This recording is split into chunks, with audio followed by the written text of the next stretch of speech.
Hello guys, welcome back to box football. നിങ്ങൾ football കളിക്കുന്ന ആളാണെങ്കിൽ എൻ്റെ ഒരു ഫ്രണ്ട് അല്ലെങ്കിൽ എനിക്ക് അറിയുന്ന ഒരാൾ പറഞ്ഞൊരു വലിയ വചനമുണ്ട്. നിങ്ങളെപ്പോഴും ശ്രദ്ധിച്ചിരിക്കുക. Leave the football before football leaves U.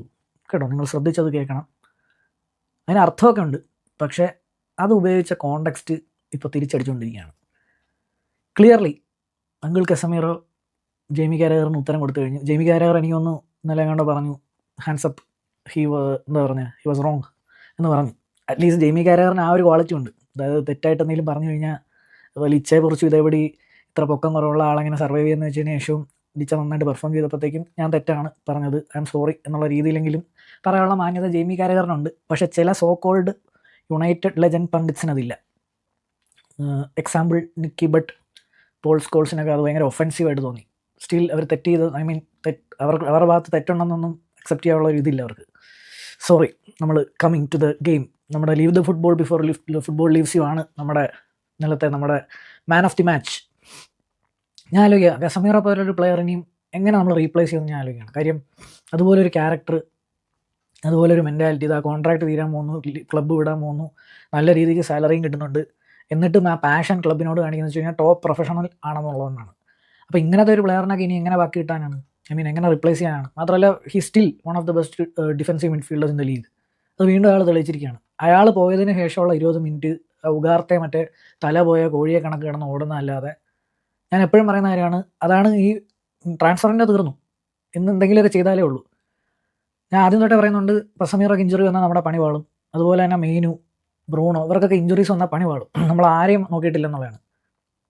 മാത്രമല്ല, ലെഫ്റ്റ് വിങ്ങിൽ ഡോർഗ് ഓൾറെഡി ഇഞ്ചേർഡാണ്. നല്ലപോലെ പണിയെടുക്കുന്ന 2 വിങ്ങേഴ്സ് ഇല്ലെങ്കിൽ ക്യാരിക്കിൻ്റെ സിസ്റ്റം, അതായത് ക്യാരിക്ക് ഇപ്പോൾ കളിപ്പിക്കുന്ന സാധനം ഇതില്ല. ഇപ്പോൾ ഇന്നലത്തെ കളി തന്നെ എടുത്തു, അമാദ് ദിയാലോയുടെ പേര് അധികം ഞാൻ കേട്ടില്ല. അമാദ് ദിയാലോ എന്ത് അടിപൊളിയാണ് വർക്ക് ചെയ്തത്. ഓഫ് ദ ബോൾ ഒരു രക്ഷയില്ലാത്ത വർക്ക് റേറ്റ് ആണ്.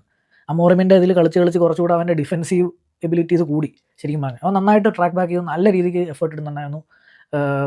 ഫസ്റ്റ് ഹാഫിലൊക്കെ ഭയങ്കര ത്രെട്ടുമായിരുന്നു. ബോക്സിനകത്തോട്ട് കിടിലമായിട്ട് ഡമ്മിയൊക്കെ ചെയ്ത് ലെഫ്റ്റ് ഫുട്ടിലൊക്കെ എടുത്തിട്ട് കട്ട് ചെയ്ത് അടിക്കുന്നൊക്കെ ഉണ്ടായിരുന്നു. അമാദ് ദിയാലോ നന്നായിട്ട് കളിച്ചു. ഇനി ഇന്നലത്തെ നമ്മൾ 3 out of 3 പറയാമല്ലോ, 3 out of 3 ഫോർ ക്യാരിക്ക്. 3 out of 3 അമോറിം എടുത്തത് എന്നാണ് നമുക്കറിയാം, റീസെൻ്റ്ലി ആണ്. അപ്പോൾ അമോറിമിനെ കുറ്റം പറയാനുള്ള വീഡിയോ ഒന്നും അല്ല, പക്ഷേ like Carrick did it in the most toughest fixtures എന്ന് നമുക്ക് പറയാം. അപ്പം ക്യാരിക്കിന് വലിയൊരു അപ്രിസിയേഷൻ. കളി എങ്ങനെ ഉണ്ടായെന്ന് വെച്ച് കഴിഞ്ഞാൽ നന്നായിട്ട് തന്നെ കളിച്ചു. നമുക്ക് പൊസിഷൻ കുറവാണ് എന്ന് സ്റ്റാറ്റ്സിൽ കൂടെ കണ്ടെങ്കിലും എനിക്കങ്ങനെ തോന്നിയിട്ടില്ല. പിന്നെ അവർ നമ്മുടെ ട്രഡീഷണൽ ലോ ബ്ലോക്ക് ടീമൊന്നും അല്ല, ഒരു മിഡ് ബ്ലോക്ക് ഒക്കെ ഇട്ട് കളിക്കുന്ന ടീമാണ്. അപ്പോൾ നമുക്ക് still we had spaces to counter, അങ്ങനെയൊക്കെ ചെയ്യാനുണ്ട്. പ്ലെയേഴ്സിനെ എടുത്ത് പറഞ്ഞു കഴിഞ്ഞാൽ സെന്നെ ലാമൻസ് വീണ്ടും ഒരു സോളിഡ് പെർഫോമൻസ്. മറ്റേ നമുക്കറിയാമല്ലോ, ക്വാൻക എങ്ങാണ്ടോ ഹെഡ് ചെയ്ത് അത് പെട്ടെന്ന് റിഫ്ലക്സിൽ ആൻഡർസൺ തട്ടിയിട്ടപ്പോഴത്തേക്കും പെട്ടെന്ന് റിഫ്ലക്സ് സേവൊക്കെ ഉണ്ടായിരുന്നു ലെമൻസിൻ്റെ ഭാഗത്ത് ഫസ്റ്റ് ഹാഫിൽ. അതുപോലെ ഒരുപാട് ലെമൻസിൻ്റെ ഇതുണ്ടായിരുന്നു. അതായത് ലെമൻസ് അല്ലാതെ ഒനാന ആണെങ്കിൽ എന്തായാലും ഉള്ളിൽ കയറേണ്ട ബോളുകളൊക്കെ ഉള്ള സാധനങ്ങളുണ്ടായിരുന്നു. സോ എ സോളിഡ് കീപ്പർ മതി നമ്മുടെ ടീമിന് കുറച്ചൊക്കെ സ്റ്റഡിനെസ് കൊണ്ടുവരാൻ. പിന്നെ പെനാൽറ്റി ആണ് ഫസ്റ്റ് ഗോൾ, ഒന്നും ചെയ്യാൻ പറ്റില്ല. അതുപോലെ തന്നെ ഒരു വേൾഡി, നമുക്കറിയാം എങ്ങനെയാണ് ഇത്രമാത്രം വേൾഡീസ് വരുന്നത്. മോർഗൻ റോജേഴ്സ്, പിന്നെ മറ്റേ ബേൺലിയുടെ ആന്തണി, ഇനി പേരെടുത്ത് പോയി കഴിഞ്ഞാൽ കുറേ വേൾഡീസ് തന്നെ ഈ സീസൺ തന്നെ നമ്മൾ കണ്ടു. നമുക്ക് ഭയങ്കര വേൾഡീസ് അകത്ത് കയറും. അങ്ങനെ ഒരു വേൾഡിയാണ്, അതൊന്നും ചെയ്യാൻ പറ്റില്ല. So Senne Lammens top. Diogo Dalot ഇന്നലെ കുറച്ച് ഇൻവേർട്ടൊക്കെ ചെയ്ത് മിഡിലൊക്കെ വന്നൊക്കെ ഇരുന്ന് കളിക്കുന്നൊക്കെ ഉണ്ടായിരുന്നു. പിന്നെ ഒരു കാര്യം പറയാനുള്ളത് വെച്ച് കഴിഞ്ഞാൽ, ഡാലോ ഇപ്പം ഫോർ എക്സാമ്പിൾ ബോളൊക്കെ ദൂരേന്ന് ക്ലിയർ ചെയ്ത് വരികയെന്ന് വെച്ചു. ഡാലോ ലാസ്റ്റ് മാൻ ആണെങ്കിൽ പോലും യൂഷ്വലി ആൾക്കാർ ചെയ്യുന്ന ഒന്നെങ്കിൽ ബാക്കിലോട്ട് ഗോൾ കീപ്പറിലോട്ട് ഹെഡ് ചെയ്ത് കൊടുക്കുക, അല്ലെങ്കിൽ എന്ത് ചെയ്യും, അടിച്ച് ക്ലിയർ ചെയ്യാൻ നോക്കുക. പക്ഷേ ഡാലോ കൃത്യമായിട്ട് അത് കാലിലേക്കൊക്കെ ഇറക്കി കൺട്രോളൊക്കെ ചെയ്യുന്നുണ്ട്. പുള്ളിക്ക് എന്തൊക്കെയൊക്കെ കഴിവുണ്ട്.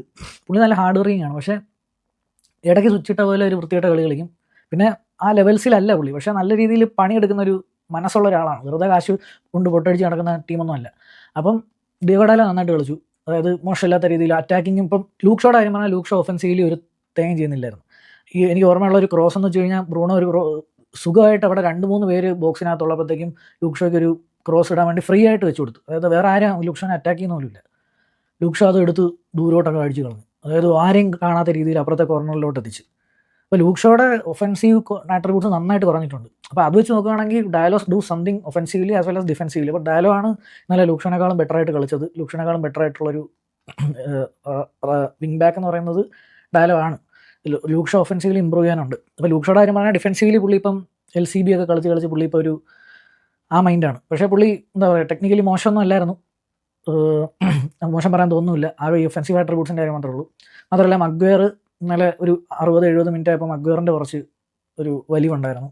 ഒരു ബോളൊക്കെ മിസ്ജഡ്ജ് ചെയ്ത് ഹെഡ് ചെയ്യാൻ നോക്കിയിട്ട് അത് ഹിമെനസിൻ്റെ കാലിൽ എത്തി, ഭാഗ്യത്തിന് അത് അടിച്ചില്ല. പക്ഷേ മഗ്വയർ മേ ബി അത് ഇങ്ങനെ നമ്മൾ കയറി ക്രിട്ടിസൈസ് ചെയ്യാൻ മാത്രമൊന്നും ചെയ്തിട്ടൊന്നുമില്ല. ആ പെനാൽറ്റി എന്ന് പറയുന്നത് തന്നെ അവ ഓൾറെഡി ഷോട്ട് എടുത്തിട്ടൊക്കെയാണ് മഗ്വയറിൻ്റെ കോൺടാക്റ്റ് വന്നത്. So I don't know. പിന്നെ മാർട്ടിനസ് വാസ് സോളിഡ്. മാർട്ടിനസിന് വലിയ പ്രശ്നങ്ങളൊന്നും ഇല്ലായിരുന്നു. മഗ്വയറിനെക്കാളും ബെറ്റർ ആയിരുന്നു മാർട്ടിനസ്. അതാണ് നമ്മുടെ ബാക്ക് ലൈൻ. പിന്നെ മുമ്പിൽ വന്നു കഴിഞ്ഞാൽ ദ മിഡ് 3 പേര് അടിപൊളിയായിട്ട് കളിച്ചു. കസമീറോനെ എടുത്ത് തന്നെ പറയണം. കസമീറോ ബ്രൂണോ ഇല്ലായിരുന്നെങ്കിൽ ഫസ്റ്റ് ഗോൾ വരില്ലായിരുന്നു. നമുക്ക് പെനാൽറ്റി വേണ്ട എന്നുള്ള രീതിയിൽ തന്നെ നമ്മൾ ഫ്രീ കിക്കിൽ തന്നെ നമ്മൾ ഗോൾ അടിച്ചു. അതുമാത്രമല്ല, ഞാൻ എപ്പോഴും പറയുന്ന കാര്യമാണ്, കസമീറോയുടെ ഒഫൻസീവ് ആട്രിബ്യൂട്ട്സ് പലപ്പോഴും അണ്ടർറേറ്റഡ് ആണ്. ഒരു നോ ലുക്ക് അസിസ്റ്റ് കുഞ്ഞയ്ക്ക് കൊടുക്കുന്നുണ്ടല്ലേ. പുള്ളിയുടെ പാസിംഗ് ഒന്നും വലിയ മോശമായിട്ട് എനിക്ക് തോന്നിയിട്ടൊന്നുമില്ല. അതുപോലെ തന്നെ കോബി മൈനു നന്നായിട്ട് ബോഡിയൊക്കെ ഇട്ടാണെങ്കിലും പാസിംഗ് റേഞ്ചസ് ഉണ്ട് Kobbie Mainoo again and again. അമോറിമൊക്കെ കോബി മൈനുവിൻ്റെ കളിയൊന്നും കണ്ണ് പൊത്തിയായിരിക്കും കാണുന്നത്. എനിക്കറിയില്ല, he needs to answer it. എവിടെയെങ്കിലുമൊക്കെ കാണുകയാണെങ്കിൽ ആരെങ്കിലുമൊക്കെ ചോദിക്കുക, അതിന് ഉത്തരം അമോറിം കൊടുത്തേ പറ്റുള്ളൂ. പിന്നെ ബ്രൂണോ ഫെർണാണ്ടസ് അടുത്ത 2 അസിസ്റ്റ്, അതും സെക്കൻഡ് അസിസ്റ്റ് ഒരു രക്ഷയില്ല. 90-ാം മിനിറ്റാണെന്ന് ആലോചിക്കണം. എൻ്റെ ഓർമ്മ ശരിയാണെങ്കിൽ അത് കാൽവിൻ ബാസിയാണ് പുള്ളി ഈ ഡമ്മി ഇട്ടിട്ട് പോകുന്നത്. കാൽവിൻ ബാസി അപ്പം ഇറങ്ങിയിട്ടേ ഉള്ളൂ.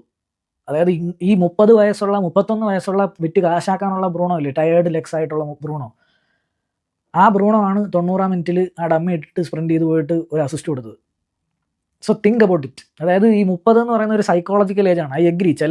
ചില പ്ലേയേഴ്സിന് യെസ്, ഇതേ ഞാൻ പറയാം, ഇതേ ലോജിക്കിൽ മുഹമ്മദ് സല ഇതേ സമയത്ത് 2 കൊല്ലം മുന്നേ കണ്ട് ഇതേപടി ഫോഴ്സ് ഔട്ട് ചെയ്യാൻ ഉള്ള രീതിയിൽ ഫാൻസ് അടക്കം പറയുന്നുണ്ടായിരുന്നു 30 വയസ്സാകാരെന്നുള്ള രീതിയിൽ.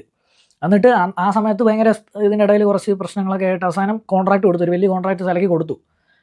അത് കാരണം എന്താ ഇപ്പോൾ ഉണ്ടായത്, കഴിഞ്ഞ പ്രീമിയർ ലീഗ് അടിച്ച് കൈ കൊടുത്തു സല, മനസ്സിലായോ?